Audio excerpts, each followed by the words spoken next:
Well, joining us now in the studio, Marco Vicenzino, who's who's a global strategy advisor and a former advisor, indeed, to U.S. State Department, and Sarah Elliott, who's spokeswoman for Republicans Overseas UK. Welcome to you both. Thank You've you. worn your red dress, but the red tide doesn't seem to be happening. And let's explain, the Republicans are red in the States, as Labour are here. Yes, yes. It's not a tide, it's a bit more of a sort of... Trickle. A trickle, yeah. What's happened?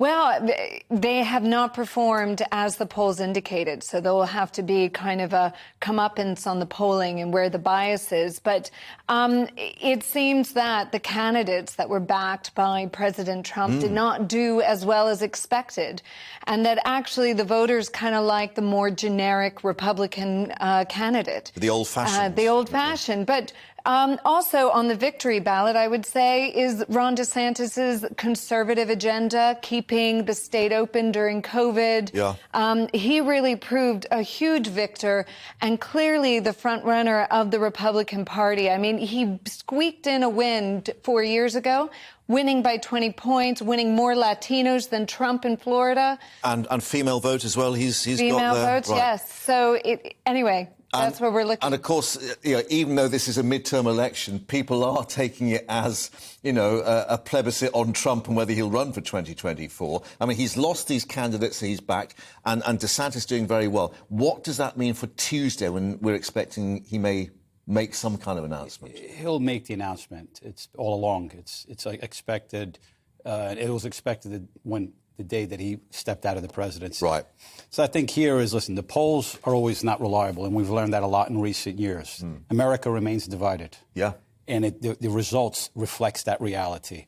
The House, the Republicans will take it. The question is by how much. The Senate is up for grabs, and this may extend. We may not know until the middle of December. Because Georgia still hasn't... Georgia is going to be doing probably a runoff on December 6th. Right. And when you count that runoff, it may take several days. The governorships, we see the star of the evening, Ron DeSantis, as mentioned. Yeah. He sealed his role as a national candidate, as a national contender. He complicates Trump's comeback. And three, Ron DeSantis remains the greatest threat to the Democratic Party in the 2024 election. And where does it leave the Democrats? Because, there was the expected wipeout, perhaps as a plebiscite on Biden himself and maybe declining powers, some saying, and the confusion and chaos and so on? If they do keep the Senate, that gives them a desperately needed lifeline for the next 2 years. If it winds Even if it's by one vote? Even if it's by one vote, he still has that. It'll be a critical one vote. But on the other side, if they do lose, you can speak about a lame duck presidency for the following 2 years. Well, here's a thought. Even if you don't take the Senate and Democrats hold it by one vote, the Republicans won't be that unhappy to have 2 years of what they still see as a lame duck president, even though he's still got some political control. Yes, it will be all about obstructing any kind of radical agenda from Joe Biden. It will be preventing them from getting through things like packing the Supreme Court with more justices. But the Republicans... Which is what the Republicans have done previously, one has to say. And I would say both sides do that. Okay. But it is about, in my opinion, needs to be playing for the long game. And I think that this definitely underlines it for Republicans that we need to move on from the Trump era.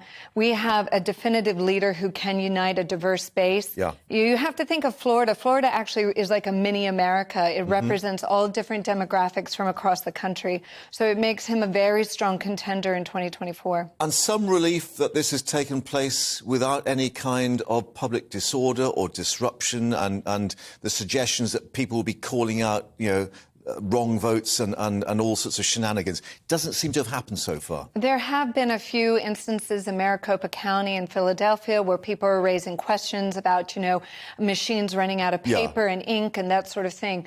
But so far, so good. And I hope, for the sake of the country, we don't have any of that. Yeah, and Biden was saying, this is a vote on democracy. And clearly worries that it was a divided nation, particularly over what Trump had said, and, of course, thinking back to what happened on Capitol Hill. Did he over-egg that? America remains a divided country. I think those should have been his words. His words should remain a divided country, and we have to try to achieve some form of basic national consensus. And his 2 years as president, he has struggled to do so. In my opinion, had he stayed more to the center, he would have yielded more results and dividends. The fact is that he was swept to the left of his own party, and as a result, we see greater division. And so that's what 2024, whoever wins that election, the presidency, it literally has to be someone who can achieve some kind of form of basic national consensus, which the country has not seen in a very long time. Yeah, and is it about the economy, stupid, as we remember those Clinton years? It's not all about the economy. Right. It has a lot to do with politics, social issues, cultural issues, religious issues. When that statement was made, it was attributed to President Clinton in 1992, the beginning of a new generation. His campaign manager, in the post-Cold War period.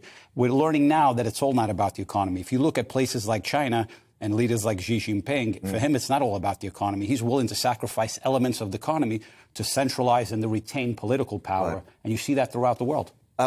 This is perhaps an unfair question, but is Biden capable of carrying on for another 2 years? Well, it depends upon his health. And, so far, there's many instances where people have questioned his health. I mean, seriously, it needs to be, you're the president of the United States. You need to question his health. And many times there's been incidences that have led credibility to about his state of mind.